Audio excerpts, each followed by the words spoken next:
এইবার আমরা দেখব কিভাবে 3D ফর্মুলা ইউজ করে বিভিন্ন শীট থেকে মাল্টিপল শীট থেকে ক্যালকুলেশন করা সম্ভব।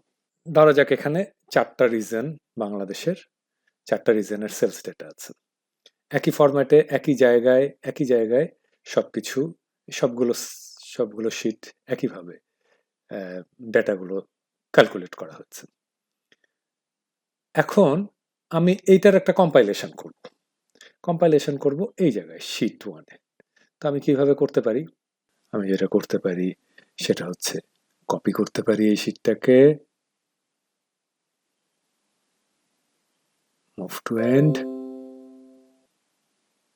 সো এটার একটা কপি হলো, এইদিকে নিয়ে আসি। আমি ধরেন এটার নাম দিলাম হচ্ছে সামারি।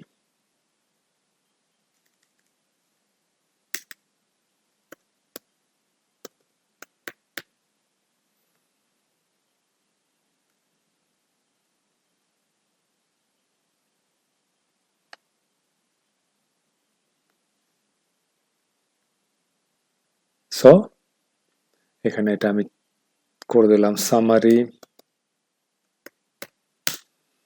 এখন আমি কিভাবে সামারিটা করতে পারি? এখন এই শীটগুলো তো আমার, এই সেলগুলো তো আমার দরকার নাই টোটালের আগ পর্যন্ত। সো আমি এটা ডিলিট করে দিলাম। এখন এইখানে আমি যেটা করব সেটা হচ্ছে এখানে আমি যোগ করব Dhaka 1 sheet plus Rajshahi plus Chittagong plus select. ওই আমি একই B4 সেলটা সিলেক্ট করলাম এবং আমি এন্টার দিলাম, চলে আসলো এইখানে। সো এইটাকে আমি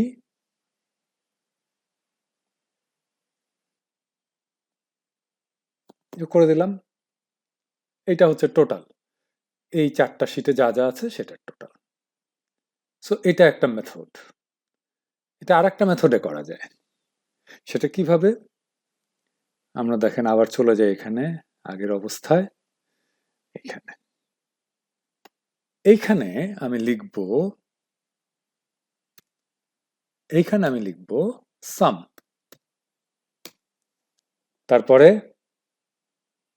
Dhaka shift Rajshahi shift Chittagong shift select, এবং তারপরে কি এই কলামটা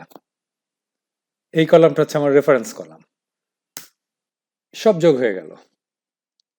সো এখানে আর কিছু লিখতে হলো না, ঢাকা টু সিলেট এবং উইথ ইউর রেফারেন্স কলাম, আপনার সবগুলো একসাথে যোগ হয়ে গেল।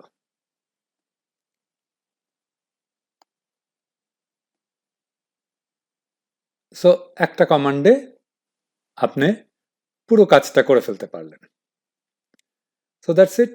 এইভাবে আপনি এটা 3D ফর্মুলা ইউজ করে জাস্ট, এরকম অসংখ্য শীট থাকতে পারে, জাস্ট সিম্পল চেক করে আপনি অসংখ্য ফর্মুলাকে একসাথে সামারাইজ করতে পারেন। আবার ধরেন আপনি আর একটা কাজ করবেন, আমি এখানে আবার ফিরে যাই কন্ট্রোল Z দিয়ে। আপনি এখানে অ্যাভারেজ করবেন।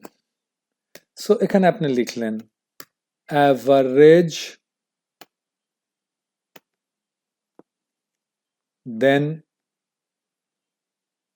Shift Dhaka shift Rajshahi shift Chittagong shift Sylhet and reference sell.